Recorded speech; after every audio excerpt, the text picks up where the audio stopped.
Hace unos días yo leía la historia de una experiencia sobrenatural o paranormal vivida por una mujer llamada Joy Verón. Joy Verón. Ella había ido de vacaciones a Colorado junto con su familia, pero esas vacaciones de pronto se transformaron en tragedia cuando a su vehículo se le soltó, no sé si el freno o el cambio, y comenzó a rodar hacia atrás, hacia un acantilado con sus 3 niños adentro. Cuando vieron que el vehículo se estaba moviendo, porque los padres habían bajado a sacar fotografías, cuando vieron que el vehículo se estaba moviendo, todos empezaron a correr para intentar detenerlo, porque la tragedia era inminente, ¿no? Iba a caer por un precipicio. Y Joy, por miedo a no tener el tiempo suficiente para abrir la puerta del lado del conductor y poner los frenos, se colocó delante del todoterreno. Por instinto materno se puso delante de la camioneta y al ponerse delante redujo considerablemente la velocidad como para que su esposo tuviera tiempo de subirse al volante y detener el vehículo, y afortunadamente los niños obviamente sobrevivieron. Esto ocurrió en octubre durante 1999. Sus hijos todavía recuerdan la expresión del rostro de su mamá mientras la camioneta le pasaba por encima. Le fracturó la espalda, le produjo un daño interno severo. La transportaron en helicóptero a un hospital de Nuevo México y su condición era tan delicada que los doctores esperaron 12 días para intervenirla, para operarla. Salió de la operación 12 días después, obviamente, con una fiebre peligrosamente alta que no podían bajar, y durante sus 7 días su temperatura subió y ardió sin control. Joy tenía miedo de morir, de dejar los 3 chiquitos, de quedar paralítica también, de quedar lisiada. Y una de esas noches que estaba convaleciente, un hombre misterioso abrió la puerta y entró a su cuarto. Todas las enfermeras a petición suya eran mujeres, porque se sentía cómoda. Si el hombre era un doctor, este no era uno de sus doctores porque no había aparecido nunca. El tipo era muy alto, dice ella, estaba vestido con un delantal blanco, como todo médico, tenía los pómulos marcados, ojos azules, cabello rubio dividido a la mitad y amarrado con una cola de caballo. El visitante se acercó a su cama, tomó el historial médico que estaba a los pies, lo leyó rápido, pero como que no lo estaba leyendo en realidad, sino que como que lo repasó. Y le habló con una voz tranquilizadora. Le dijo: Joy, te prometo que vas a estar bien, vas a superar todo esto. La miró a los ojos y tan rápido como entró, se fue. Y Joy le creyó instantáneamente. Todo lo que le dijo es eso: te prometo que vas a estar bien y lo vas a superar. Más tarde ella diría: si un doctor o un familiar me hubiesen dicho aquellas palabras, yo no las habría creído, las habría puesto en duda. Pero como me habló este extraño, yo sentí una profunda certeza en mi interior. Le creí y por alguna curiosa razón supe que iba a estar muy bien. Cuando su esposo regresó al cuarto, Joy le cuenta inmediatamente de aquel hombre. El marido sale al corredor tratando de encontrar a alguien que se ajustara a la descripción de su esposa, pero no había nadie. Se lo describió a los empleados del hospital y nadie conocía a un hombre así, rubio, con el cabello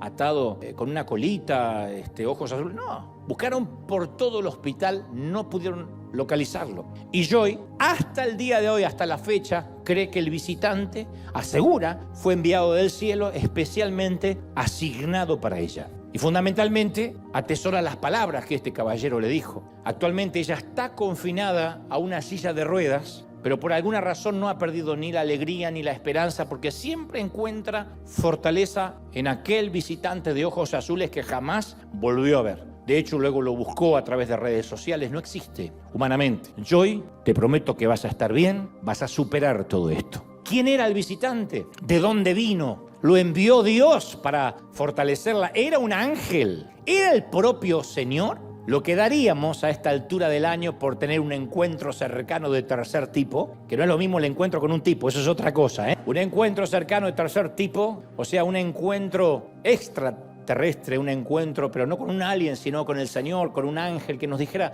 todo va a estar bien, todo está bajo control. Bueno, el general Josué, el profeta Josué, tuvo una historia similar a la de Joy. Él también tuvo uno de esos encuentros paranormales, un encuentro divino, de los cuales no se habla mucho, pero está en las Escrituras. Y lo tuvo, como Joy, en un momento muy oscuro, en un momento muy difícil, muy álgido de su vida. En este caso, Josué no estaba solo en el hospital, pero estaba solo ante un desafío, ante un reto. David tuvo a su Goliat. Elías tuvo a su Jezabel, Juan tuvo al Imperio Romano y Josué tenía ante él a una ciudad fortificada, levantándose como un titán entre los valles estériles al norte del Mar Muerto. Había unos enormes muros que rodeaban a la ciudad como una suerte de armadura fortificada. Era la ciudad que Dios le había dicho que debía conquistar. Había 2 círculos de piedra concéntricos que se elevaban un total de casi 13 metros del nivel del suelo. El muro exterior medía 2 metros de ancho por 4 metros de alto. Encima de ese muro había un segundo muro que medía casi 3 metros de alto. Una ciudadela custodiaba el extremo norte, un bosque de palmas muy denso, muy frondoso, de 12 kilómetros de extensión, de largo por 5 kilómetros de ancho, servía de barrera al este de la ciudad, y unas cuestas empinadas protegían el muro occidental.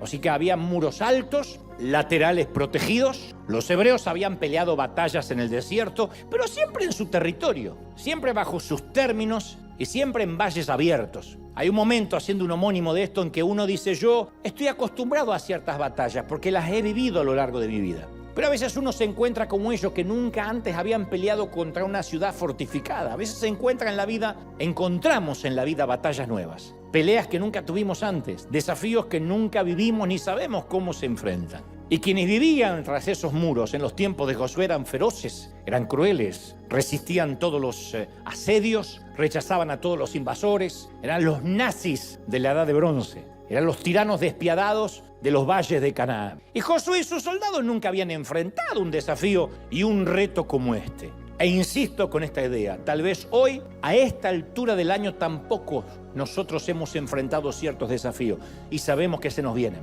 Sabemos que se nos vienen retos que no hemos vivido antes. Por lo tanto, hay que abrir camino, no podemos seguir la huella de nadie. Hay momentos en nuestra vida que uno está frente a un reto que no se parece en nada a un desafío que hayamos enfrentado antes, con anticipación. Y se asoma en nuestro horizonte como un Jericó enojado, imponente, fuerte, monumental, feroz, formidable. Consume nuestra mente, agota nuestras fuerzas, nos despierta, nos mantiene despiertos. No podemos conciliar el sueño ni el descanso. Esos problemas que lucen a veces impenetrables como muros antiguos y gruesos. Estoy hablándole a todos aquellos aquí y en casa que están ante el reto más grande de su vida. Y ese reto, ese muro, se interpone entre nosotros y la vida soñada, entre nosotros y la promesa, entre nosotros y la vida de victoria. Nuestro Jericó bien podría ser el miedo, puede que sea el enojo, puede que sea el resentimiento que no podemos pasar por alto, la amargura. Nuestro Jericó puede que sea nuestra inseguridad acerca del futuro. Hay mucha gente que llega a esta altura del año preguntándose qué va a hacer,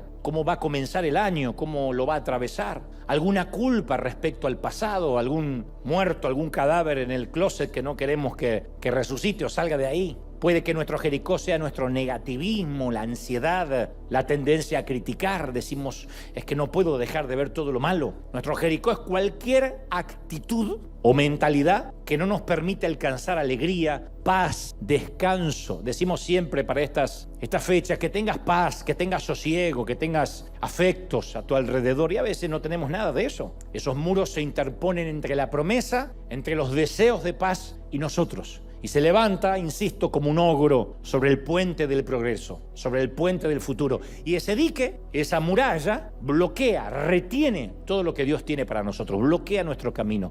Por eso, insisto, este mensaje va para los que sienten que llegan a esta altura del año con el camino bloqueado, con los caminos cerrados. Y al igual que José, podemos ver qué es lo que bloquea nuestro camino. Podemos ver las murallas. Al igual que José, también tenemos que enfrentarlo, no queda otra. Esa es la vida real, señores. Pero al igual que Josué, no tenemos que enfrentar ese muro solos. ¿Estamos de acuerdo? No hay que hacerlo solos. La Biblia narra que Josué acampa cerca de Jericó, cerca de esos muros, levanta la vista y ve un hombre de pie. Yo presumo que se despierta. La Biblia no dice a qué hora del día fue. Quizás fue, se me ocurre, 4 o 5 de la madrugada, porque lo puede ver. Ya estaba amaneciendo y lo ve con la espada en la mano. Él piensa que es un hombre muerto. Empieza a preguntarse cómo dejaron entrar a este tipo hasta donde yo estoy durmiendo. ¿Qué hace la guardia? Y cuando se le acerca el hombre con la espada desenvainada, Josué atina a preguntar, ¿eres de los nuestros o del enemigo? Si la respuesta era lo segundo, estaba frito. No tenía ni tiempo a agarrar una espada o defenderse.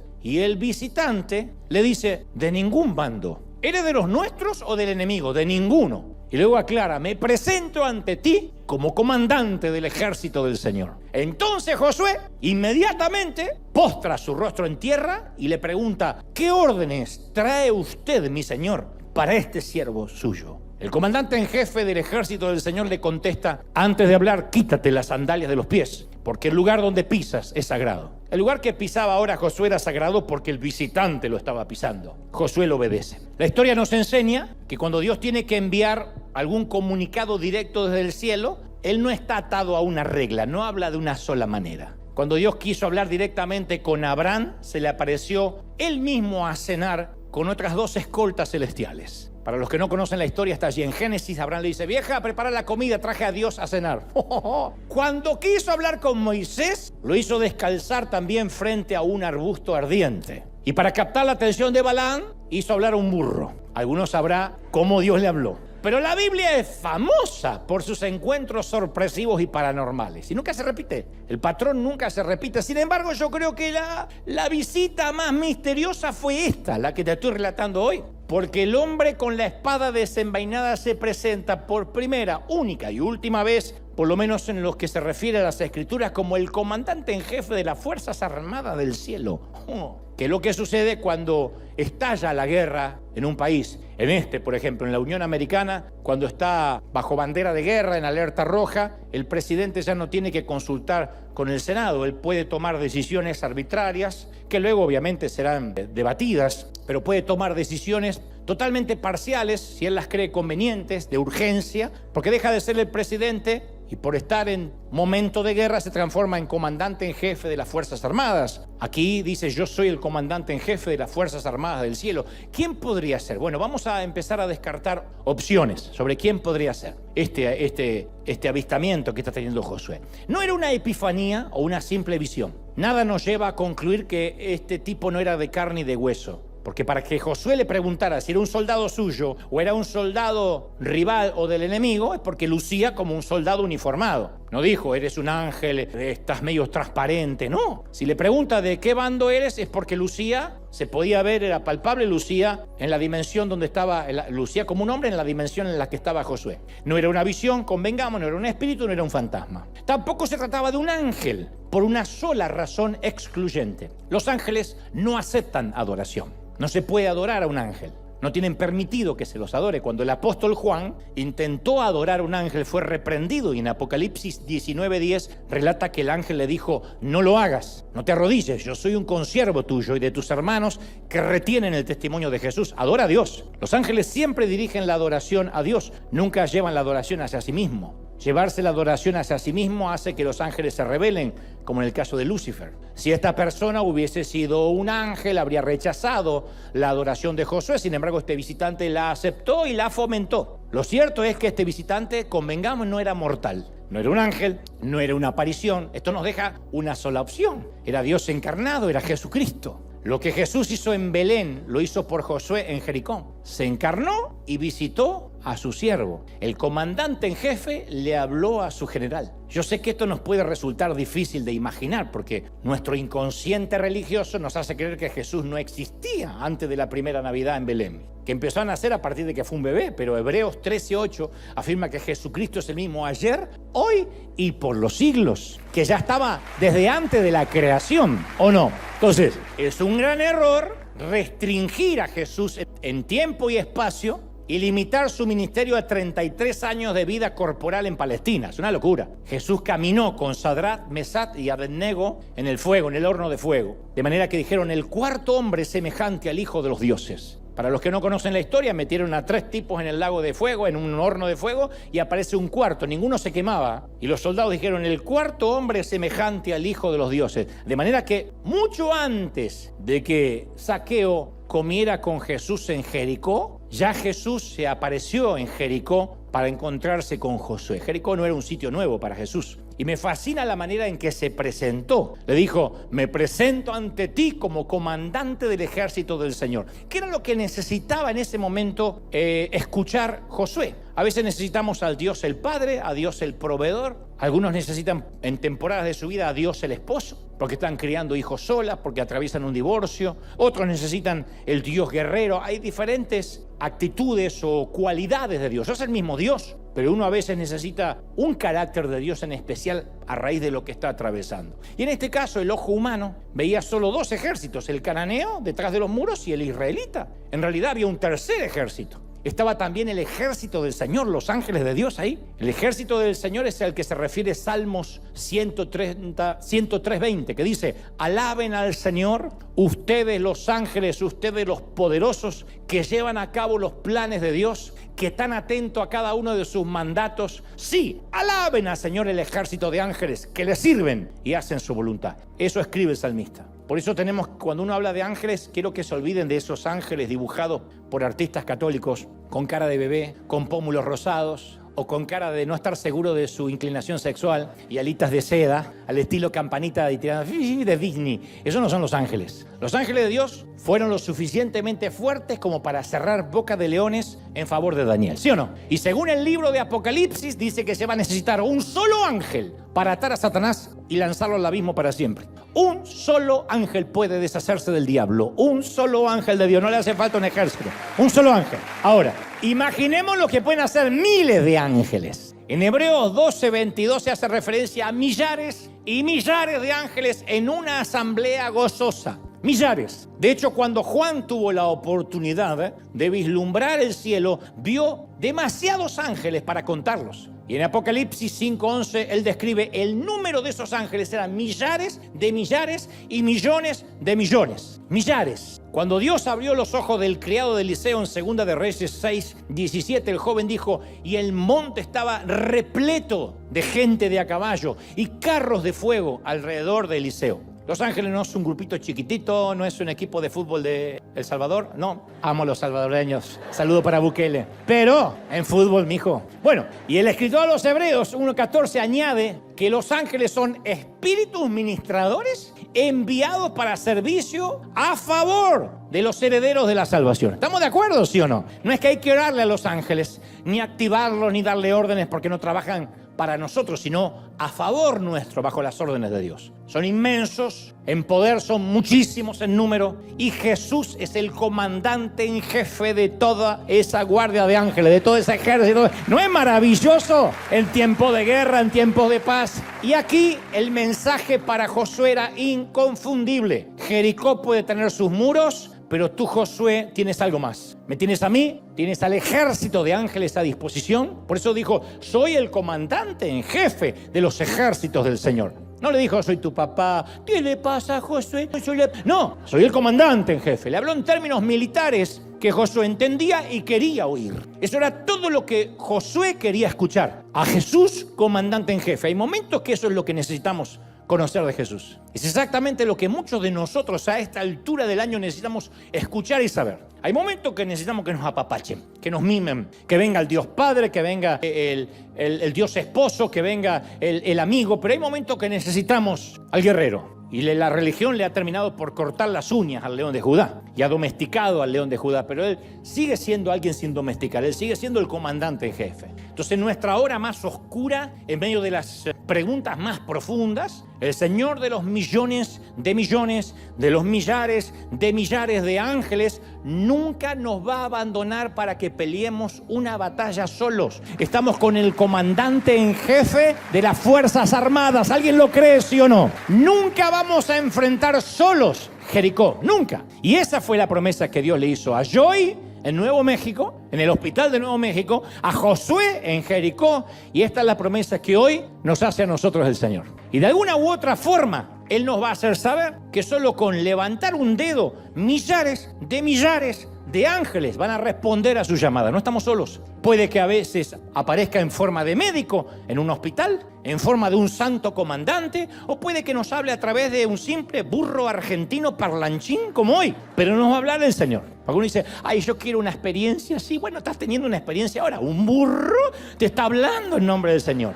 Pero de algo podemos estar seguros, como dice Salmos 46:7, el Señor de los ejércitos celestiales pelea a nuestro favor. Alguien tiene que creerlo, gente, no hay miedo. ¡Estamos! Y me encanta el diálogo curioso entre Josué y Jesús. Me encanta ese diálogo. ¿Eres de los nuestros o del enemigo?, pregunta Josué. De ninguno, contesta el comandante. A mí me encanta saber que este era Jesús, porque aquí muestra su carácter. Dios, Jesús, nunca escoge bandos. Yo lo voy a decir hasta el cansancio, lo he dicho todo el año y lo volveré a decir para urticaria de muchos, no de acá, del otro servicio y de los que miran. Dios no es demócrata, Dios no es republicano, Dios no es católico, ni metodista, ni bautista, ni luterano, ni presbiteriano, ni episcopal, ni anglicano, ni adventista, y mucho menos pentecostal, ni de la Asamblea de Dios, ni de la cuadrangular. Él no está de un lado de la grieta como nosotros. Si los malvados cananeos, que desde hace mucho tiempo se hacían sus propios ídolos, se arrepentían, eran candidatos a su misericordia. Si Jericó se hubiese arrepentido, Dios los habría recibido. Dios no tiene bandos.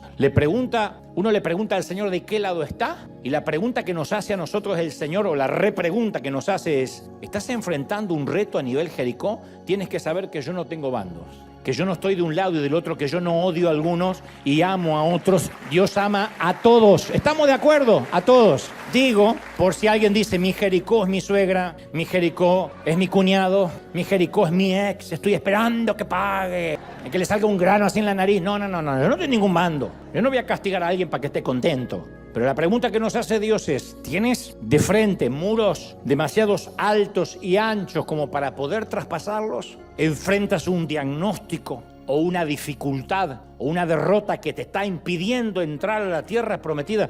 Bueno, si es así, tenemos que hacer por instinto lo mismo que hizo Josué. Josué 5:13 dice que Josué alzó sus ojos y vio un varón que estaba delante de él. Después de alzar los ojos, vio a Jesús. Y yo creo, aunque esto parezca infantil, que mientras que nuestros ojos se mantengan en nuestro Jericó, nunca vamos a poder ver a Jesús. Uno tiene que mirar por encima de Jericó, por encima de los muros. El Salmo 121:1 dice: alzaré mis ojos a los montes, ¿de dónde vendrá mi socorro? Y no dice mi socorro viene del monte, dice mi socorro viene del Señor, quien hizo los cielos y la tierra. O sea, hay que alzar los ojos por encima de los cielos. Hay que alzar los ojos por encima de los cielos. Entonces, en este 2025, mis queridos, tenemos que proponernos no mirar más a Jericó. Tenemos que autorregalarnos eso. Algo que no nos puedan comprar en un mall o en un shopping. Algo que sea invaluable, que no se pueda comprar con dinero. Eso es un buen regalo. No voy a mirar más a Jericó. Ya hemos mirado bastante en esa dirección. No necesitamos memorizarnos la circunferencia de los muros, detallar todas las piedras que encontramos, leer el diagnóstico médico 1000 veces, leer lo que nos mandó el juez, leer lo que la migra nos mandó por carta.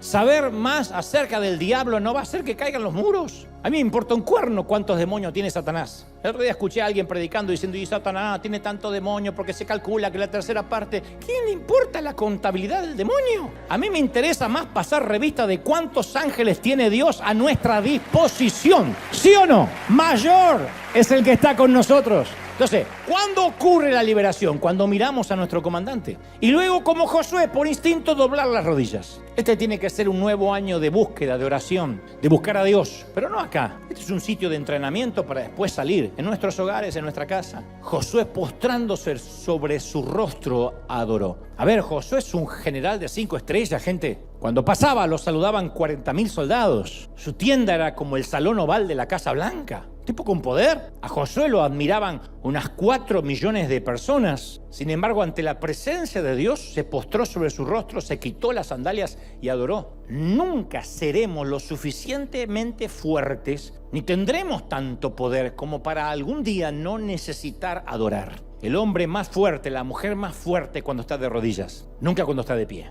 La gente que no adora está imposibilitada de recurrir a un poder mayor que ella misma. La gente que no busca a Dios simplemente no puede disponer de ese ejército de ángeles. El corazón que no adora va a enfrentar a Jericó completamente solo. Por eso adoramos, no porque las canciones sean bonitas. Pero Dios nos ha hecho esta promesa en Hebreos 13:5.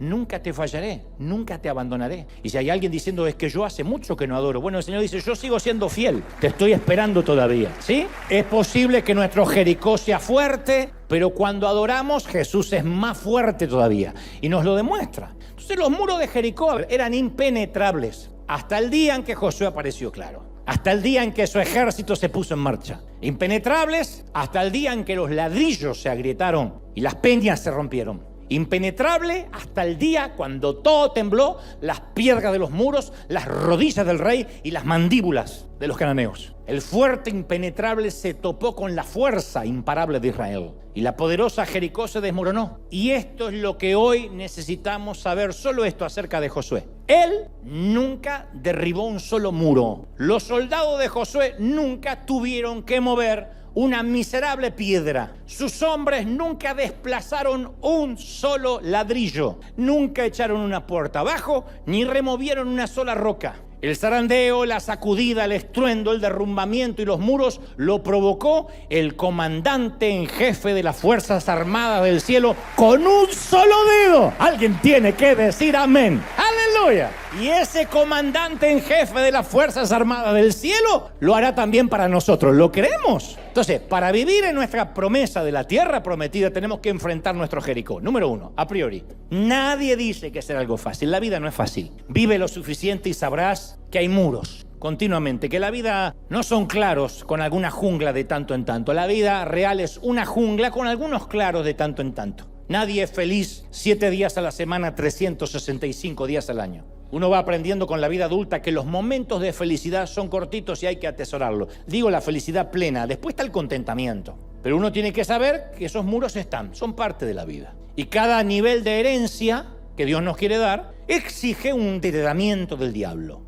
Antes que el santo pueda entrar, Satanás tiene que mudarse. No pueden vivir los dos. Como digo siempre, si hace tiempo no te chocas de frente con el enemigo, lo más probable es que vayas en su misma dirección. Pero uno tiene que encontrarse con el inquilino. Jesús le dijo a su pueblo que se preparara para tomar posesión de la tierra que el Señor, nuestro Dios, nos va a dar. El verbo que se traduce como tomar posesión significa despojar, desalojar y ocupar. Despojar al enemigo de su fuerza, desalojar y ocupar. O sea, vencer a los inquilinos, sacarlos y poseer. Satanás no se va a retirar sin pelear. Esto no es pasen al altar, reciban la chiripiola y la suegra se muda a Tanzania. No va a ocurrir. Él va a resistir. La suegra, y ahora vuelvo a Satanás, va a resistir, va a intentar que retrocedamos, pero no va a ganar, nunca. ¿Por qué? Porque Dios ya declaró que la victoria es nuestra. Satanás fue derrotado y desdentado, no tiene dientes, en el Calvario.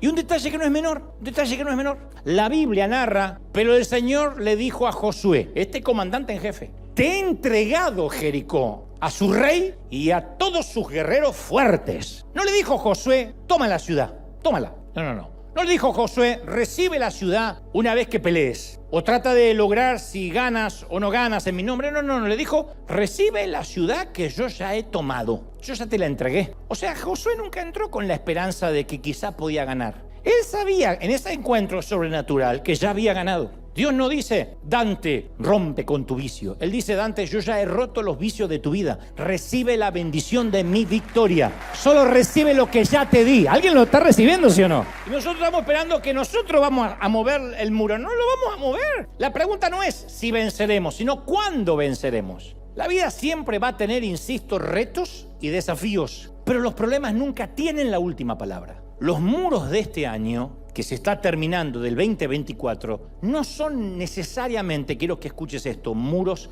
que te tienes que llevar para el año próximo. Yo sé que hay gente que viene aquí o escucha esto o mira esto por streaming y recibe una palabra de aliento, quita las cargas y cada domingo va creciendo un poco más. Pero después está el otro que toma esto como una tregua. De hecho, hay gente hoy que quizás esté hoy tomando esto como una tregua. Ay, por 2 horas no pienso.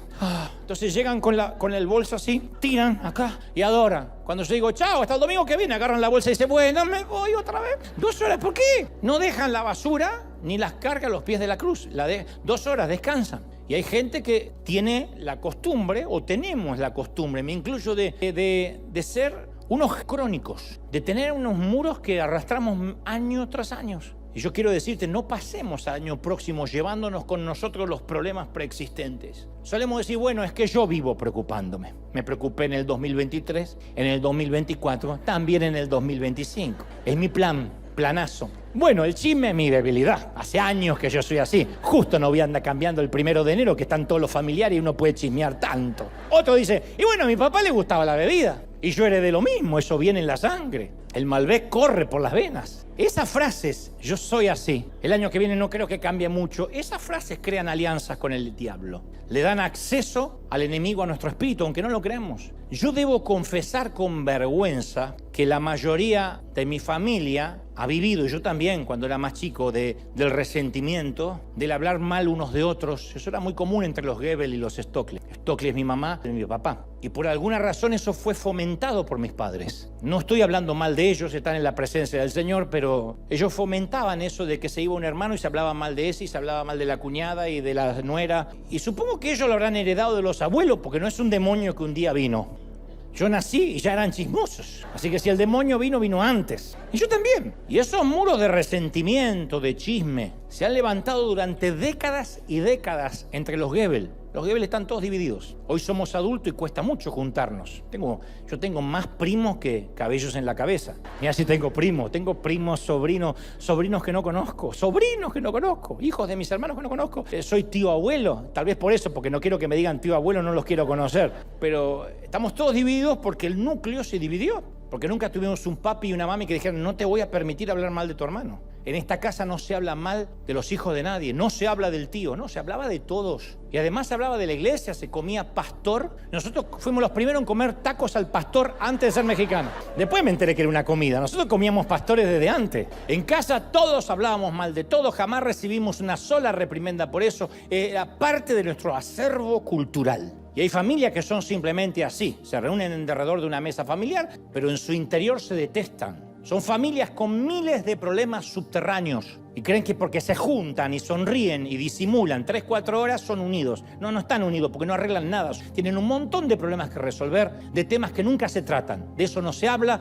y se habla cuando se van. Hablamos a las espaldas y se sacan las fotos para Instagram porque creen que eso es estar unido y dar testimonio. Eso no mejora con los años, empeora. Si eso no se saca de raíz, hace unos meses un pariente mío ofreció una entrevista de 1 hora hablando mal de mí, después de años. Y como hace años que no habla conmigo y supongo que no tenía mucho para decir, empezó a recordar cómo era yo a los 15 años. Ni yo me acordaba cómo era yo. Alguien me acercó a la entrevista, yo no lo podía creer. Años de resentimiento. Y en algún punto lo comprendo, yo no me puse enojado. Yo dije, claro, porque eso viaja por los genes. Hay un placer morboso en hacer eso. Eso se lleva en la sangre y por eso desde hace muchos años yo he tomado la decisión drástica, aunque muchos no la puedan entender, yo he decidido que yo no quiero ser como esa parte de la familia. No quiero tener esa parte en mi sangre. Yo dije, por eso no tolero el chisme. Yo dije, yo no quiero tolerar la deshonra a nadie, ni el chisme, ni los problemas subterráneos, el criticar a espalda de nadie. Si alguien me quiere ver enojado en serio, tienen que empezar a hablarme mal de alguien porque yo he decidido radicar. Me hace acordar lo que viví. Uno no puede vivir toda la vida escuchando voces antiguas. Tenemos que tomar decisiones nuevas. ¿Cómo vamos a esperar que pasen cosas diferentes si seguimos haciendo lo mismo? Tenemos que vivir nuestra verdadera herencia y decir no a aquellas patologías, a aquellos virus heredados que intentan viajar por nuestros genes. Bueno, nos emborrachamos todos porque en la familia siempre empezamos con el tequila, después pasamos por el ron y después pasamos por la sidra, después por el ananá fizz y después no sabemos qué estamos celebrando. Pero acá siempre fuimos así. ¿Y cuándo vamos a cortar eso? ¿Cuándo vamos a decir, no, yo no quiero ser así? Yo podría decir, bueno, yo soy chismoso porque los Goebbels somos chismosos. Yo digo, yo no quiero ser así. Hace años que no soy así, o por lo menos lo intento. Soy un chismoso en pausa. Eso es muy bueno, saber ¿qué es uno en pausa? Yo cuento siempre que entrevisté en este mismo stage a un rockero en mi programa de televisión y le dije, me enteré que hace muchos años tuviste problemas con el alcohol. Y me dijo, no, yo tengo problemas con el alcohol. Ah, pensé que eso era pasado. Me dice, no, yo soy alcohólico. Opa, le digo, ¿y qué valentía de decirlo? Me dice, sí, aunque hace 30 años que no bebo, hace 30 años que me mantengo seco, pero soy un alcohólico. Cualquiera que no bebe de hace una semana dice, yo ya no bebo más, hace como una semana. Este hace 30 años dice que es alcohólico. Le pregunto, entonces, ¿por qué si hace 30 años no bebes, dice que eres alcohólico? Me dice, porque cuando yo deje de creer, o diga que ya no lo soy, cuando deje de creer que soy un alcohólico en pausa, voy a volver a tomar. Entonces yo tengo que saber que soy un alcohólico en pausa. Ojalá que esa pausa dure toda mi vida. Entonces debe haber acá mujeriegos en pausa, lujuriosos en pausa, ladrones en pausa. ¿Qué significa en pausa? Que eso está ahí en los genes. Lo alimentas y sale. El alien sale. Que eso vive en nosotros. Yo soy un chismoso en pausa. Si yo no estoy aferrado al Espíritu Santo, yo no es que cambié de sangre y me hice una diálisis y ahora tengo la sangre de Messi. Yo tengo la sangre de los Goebbels. Y esa sangre alemana e inglesa corre por mis venas. Y si yo me descuido y en vez de mirar a Jesús miro a Jericó, yo chismear es un planazo. Hace años que no chismeo. Pero sé que soy un chismoso en pausa. Entonces este año uno tiene que saber en pausa de qué está. No te lo voy a decir, pero cada uno sabrá. Soy un licencioso en pausa, soy un mentiroso en pausa, y lo tenemos que saber por nuestra salud mental y emocional. Cuando uno sabe eso, mira a Jesús por encima de los muros, mira a Jesús por encima de la línea sanguínea, mira a Jesús por encima de la familia, por encima de la herencia, de los genes, del entorno, y Dios es más fuerte. ¿Estamos de acuerdo? Ahora, ¿puedo imaginar a Josué diciéndole a la infantería, llegó el momento de tomar Jericó? Y uno de los oficiales responde, entendido, señor. El escuadrón 1 ya tiene listas las escaleras y cuerdas. Escuadrón 2, preparado para escalar los muros. Escuadrón 3, lanzas afiladas y espadas pulidas, señor. Escuadrón 4, esperando órdenes sobre cuál flanco atacamos primero, señor. Eran gente de guerra. Josué mira y les dice, nada de eso, hay una estrategia distinta hoy. Y acto seguido detalla el más extraño de los ataques. Carguen el arca, que carguen el arca del pacto del Señor. Que 7 de ustedes lleven trompetas y marchen frente a ella. Luego ordena a los soldados que marchen delante y detrás de los sacerdotes. Y les pide a los sacerdotes que suenen las trompetas mientras marchan alrededor de la ciudad una vez al día. ¿Qué le ordena al resto del pueblo? No griten, ni siquiera hablen, que no salga una sola palabra de la boca de ustedes hasta que yo les diga que griten. Espera, ¿de verdad? ¿Un combate sin cuerpo a cuerpo? ¿Sin espadas centelleando, lanzas volando, gente escalando arietes o catapultas asediando? ¿De verdad? Josué, ¿son los sacerdotes, cuernos de carnero, marcha y silencio? Híjole, no manches, Josué. Josué tiene 40,000 soldados bajo su comando y les dice que se mantengan callados y que marchen. ¿Qué tipo de batalla es esta? Yo te diré, una batalla espiritual, hombre. Una batalla espiritual, esto es del comandante en jefe, no nuestro. Toda batalla, al fin de cuentas, es espiritual. Todo conflicto es una lucha con Satanás y sus fuerzas. Todo, no es tu cuñado, es Satanás. No estás peleando con tu cuñado, sino con Satanás. Pablo nos instó a hacer frente a las artimañas del diablo. Y la palabra griega que usa para artimaña es metodia, de donde se deriva nuestra palabra método. Satanás es activo, es engañoso, tiene planes y estrategias. Por consecuencia, nosotros también necesitamos una estrategia. Y de la misma forma de que Jericó es una fortaleza en Canaán, nosotros tenemos fortalezas en nuestras vidas. El apóstol Pablo usa fortalezas o muros para describir la mente, la actitud. Segunda de Corintios 10:3 dice, aunque andamos en la carne, no militamos según la carne. Porque las armas de nuestra milicia no son carnales, sino poderosas en Dios para la destrucción de fortalezas, de muros, derribando argumentos y toda muralla que se levante contra el conocimiento de Dios. Yo digo siempre, en ocasiones los muros más fuertes están en nuestra mente. No estés pensando en alguien, es algo. Las murallas de nuestras creencias, yo he luchado con eso todo el año en los mensajes. Son un prejuicio las creencias, un prejuicio procesador que modela nuestra perspectiva de Dios. Hace que veamos las cosas como creemos que deberían ser y no como están siendo.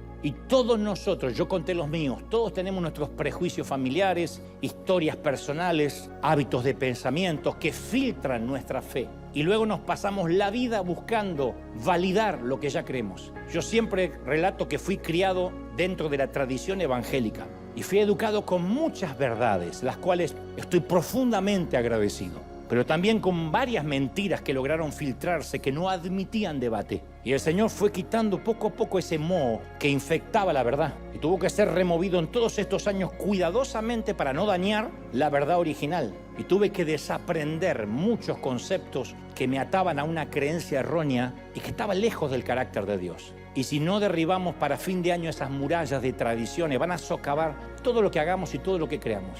Y Pablo agrega, derribando argumentos y toda muralla que se levanta contra el conocimiento de Dios y llevando cautivo todo pensamiento a los pies, a la obediencia de Cristo. Ahora, no se pueden llevar un pensamiento a la vez porque nuestra mente no para. Ahora mismo has tenido millones de pensamientos. No podemos llevar un pensamiento a la vez, es una locura. Solo podemos llevar nuestros pensamientos a Cristo cuando intencionalmente derribamos el viejo muro que procesaba nuestra manera de pensar.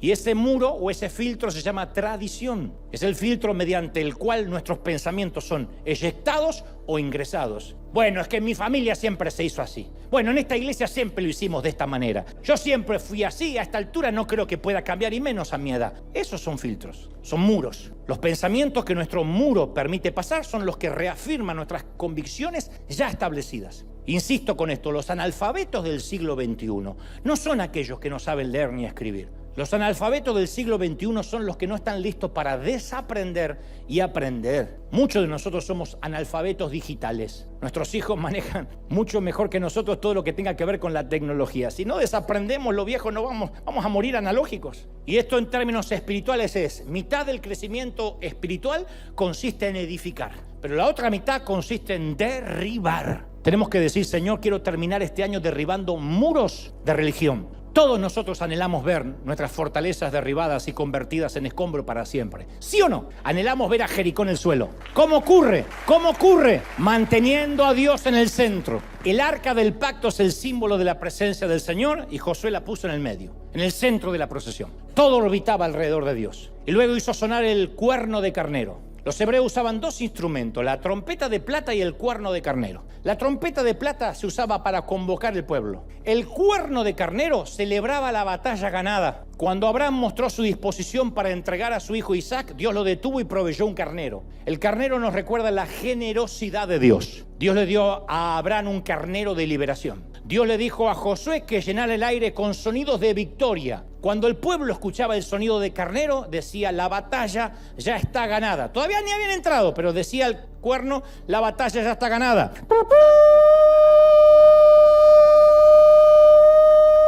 Todo el día.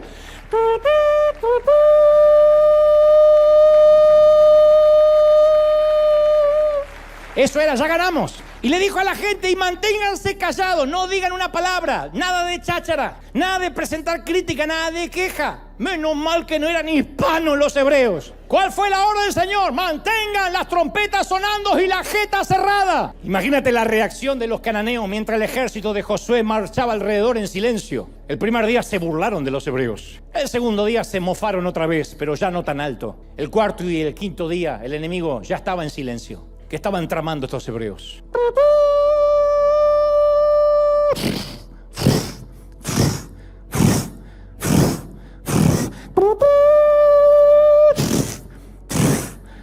Y nadie hablaba. El sexto día, los cananeos comenzaron a tener pánico y ansiedad. Y los hebreos hacían su habitual ronda. El pueblo de Israel nunca había peleado una batalla como esta y nosotros tampoco estamos acostumbrados a esto. Pero en este nuevo año tenemos que usar la misma estrategia de Josué. En primera instancia, recordar que Dios está en el centro de nuestra marcha, en medio de nuestra procesión. Un ejército de ángeles por delante y un ejército de ángeles por detrás. No marchamos con la esperanza de una victoria, sino con la certeza de una victoria aplastante, absoluta. ¿Están conmigo? Aprendamos como Israel a cerrar la boca. Ahora cuando cualquier otro pastor te diría, volteate al que está a tu lado y dile, aprende a cerrar la jeta, hijo. Pero como soy un tipo culto y educado no te lo pediré, pero imagina que alguien te lo está diciendo. Luego, nuestro cuerno de carnero, y los demonios solo tienen una opción, huir.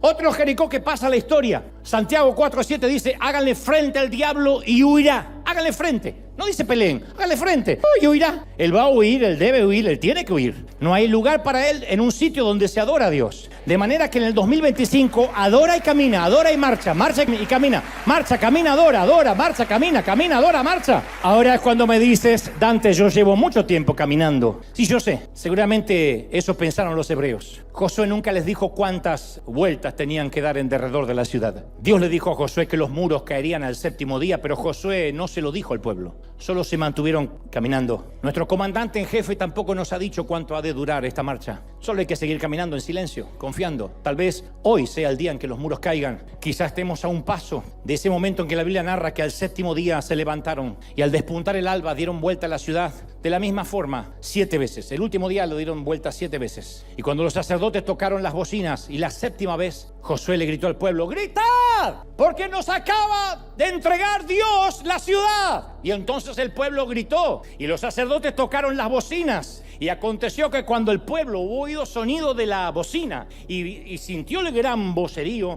cuando escucharon eso desde adentro, por alguna razón el muro se derribó, el pueblo subió y luego tomaron la ciudad y simplemente la conquistaron. Ahora, yo quiero que saques todo lo hispano que tenemos adentro. Y cuando yo te digo gritar, peguen todo el grito que quieran, para que vean, más o menos podamos sentir. Somos un grupito, somos ¿qué? Miles, no somos los millones que había en ese momento, pero para que podamos sentir lo que ocurrió. Están marchando en silencio.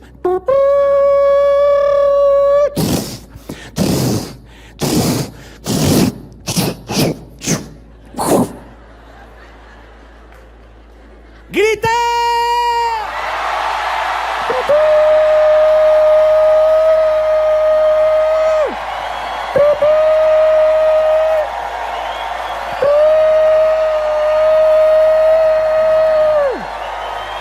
¡Y los muros cayeron!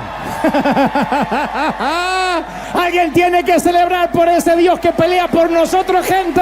Y los muros que los habían mantenido afuera ahora se habían convertido en escalones por las que pudieron subir. Y yo quiero que tomemos la palabra de hoy como ese visitante se le apareció a Josué y le dijo: me presento ante ti como comandante en jefe del ejército del Señor, del escuadrón de los millones de ángeles, millares. Necesito que tomes este mensaje de hoy como ese enviado del cielo que entró al hospital y leyó el historial de Joy, y que sus mismas palabras penetren en tu corazón y te acompañen durante toda la travesía del 2025. Esta fue la promesa que Dios le hizo a Joy en Nuevo México, a Josué en Jericó, y esta es la promesa que Dios hoy en Anaheim y en el resto del mundo nos hace a nosotros. Te prometo que vas a estar bien, vas a superar todo esto. Solo esfuérzate, sé valiente y toma la tierra que te he entregado. Cuestión de tiempo, tu Jericó caerá en pedazos. Mis generales, ¡feliz año nuevo! ¡Feliz año nuevo! A celebrar que el rey lo ha hecho otra vez. ¡Aleluya! Vamos, dale un aplauso grandioso al Señor de señores, al Rey de reyes. Generales, Arena, comandante, vamos, que los muros caen, la enfermedad cae, la tristeza cae, el enemigo cae, el Señor lo está haciendo otra vez. Alguien tiene que celebrar más que eso. ¡Wow! Todos a cerrar el año en victoria. Bendito sea Dios. Levanta tu mano conmigo al cielo. Señor, gracias por este momento. He transmitido, Dios, y aquí el resto del mundo el último mensaje del año. Y lo que creo has puesto en mi corazón sin agregar ni omitir. Lo que creo es tu revelación para este día. Señor, bendícenos ahora. Imprime en nosotros una doble porción de tu espíritu. Llénanos y danos nuevas fuerzas para este año. Y ahora los que están oyendo, me encantaría que reciban esta bendición. Que con temor y temblor traigo de parte del gran comandante en jefe de las Fuerzas Armadas, de los millares de ángeles del cielo. Te bendigo para el nuevo año, para comenzar un enero 2025 en mayor victoria todavía. Que no te olvides del grito de guerra y que los muros han comenzado a caer. Que no tienes que pelear tu pelea, dice el Señor. Estate quieto y ve que yo soy Dios. No tengas temor, no tengas miedo. Yo peleo tus batallas, dice el Señor. Yo soy el que derriba tu muro, mueve tus ladrillos y tira abajo cualquier fortaleza. Tú solo tendrás este año que postrarte sobre tu rostro, adorar, quitarte los calzados de los pies y obedecer mis órdenes. Silencio, mi presencia en el medio de tu procesión. Toca alabanza y toca adoración de victoria. No ores pidiendo que te bendiga. Dile: Señor, me has bendecido. No ores que te entregue la tierra. Dile: Señor, gracias por la tierra. No son trompetas de plata la que ordeno, sino cuernos de carnero. La victoria ya ha sido ganada. Empieza a celebrar. Empieza a celebrar. La victoria es tuya. La victoria es tuya. La victoria es tuya. Te bendigo en el cuerpo, en el alma y en el espíritu. Amén y amén. Gloria a Jesús. Dale ese aplauso al Señor. Y en casa, aquí vamos a celebrar y cantar unos minutos. Pero en casa, a todos, Dios te bendiga, Dios te guarde. Firme como talón de oso. ¿Cómo te ama el Señor, princesa? ¿Cómo te ama el Señor, príncipe?